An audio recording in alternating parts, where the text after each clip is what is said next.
चूँकि महाराष्ट्र में सरकार और राजनीतिक तौर पर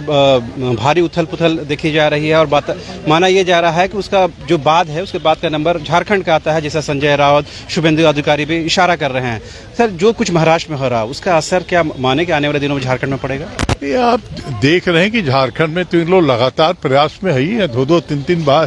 प्रयास किया है इन लोगों ने। तो इसलिए क्योंकि ये संघर्ष से निकला हुआ सरकार है,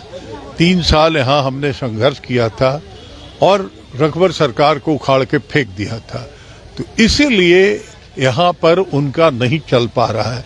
लेकिन जिस हिसाब से इस देश के जनतांत्रिक संस्थाओं के साथ मतलब लूट किए हुए है, ये शुरुआत तो गोवा से हुआ, मणिपुर हुआ,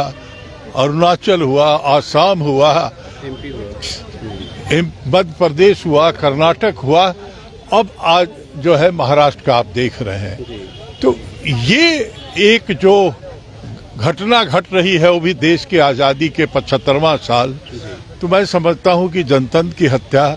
ऐसे शहीदों के दरबार में जहां हम खड़े हैं, इन शहीदों का अपमान, इन शहीदों का जो खून बहा है उसके ऊपर ये मोदी सरकार ठहाका लगा के हंस रही है, यही कहा जा सकता है। मगर जो कुछ घट रहा सर, उसके बाद क्या प्रिकॉशन लेने की जरूरत है झारखंड में? झारखंड के लोग तैयार हैं, उनसे लड़ेंगे हम, और लड़े हैं और लड़ेंगे और जीतेंगे। मगर ये भी माना जा रहा है कि जिस तरह से मुख्यमंत्री हेमंत सोरेन ने पिछले दिनों या केंद्रीय गृह मंत्री अमित शाह से मुलाकात की, तो ये माना जा रहा है कहीं न कहीं कॉम्प्रोमाइज है। मैं समझता हूं कि मुख्यमंत्री और गृह मंत्री, लेकिन वो मुलाकात कोई बड़ी अस्वाभाविक नहीं है, लेकिन जिस तरह से साजिश करता है दिल्ली में बैठा हुआ, हम सब लोगों को बहुत चौकन्ना रहना पड़ेगा। सरकार इंटैक्ट है, सब सट के भी मारते हैं लोग, दूर हट के तो मार ही रहे हैं, कहीं सट के मारने का कोई योजना न बना ले, इसका हम लोगों को ध्यान रखना होगा। तो कांग्रेस के तमाम विधायक इंटैक्ट हैं सर? कांग्रेस के विधायक भी इंटैक्ट हैं और जेएमएम के विधायक इंटैक्ट हैं और आरजेडी के भी। जी, तो आपने सुना, ये थे पूर्व केंद्रीय मंत्री और कांग्रेस के वरिष्ठ नेता सुबोधकांत सहाय साहब, जिन्होंने साफ तौर पर कहा कि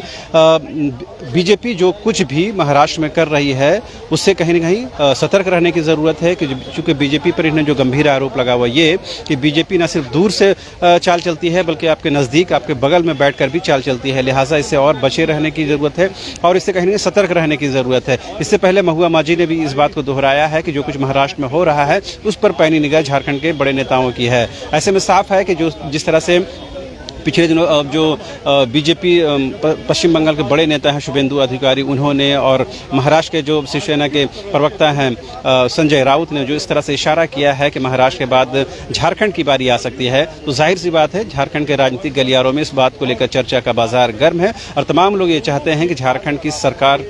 की सेहत बनी रहे। खास करके जो सत्ता में लोग हैं, 3 जो दल शामिल हैं, ये चाहते हैं कि सरकार की जो 2-2.5 साल का वक्फा बचा हुआ है उसे पूरा किया जाए। ऐसे में क्या कुछ प्रिकॉशन लिया जाता है, क्या कुछ प्लानिंग की जाती है, क्या कुछ बी प्लान तैयार किया जाता है ताकि सरकार को स्थिर रखा जा सके। कैमरा पर्सन संजय के साथ रांची से न्यूज़ बाइस्कोप के लिए शाहनवाज।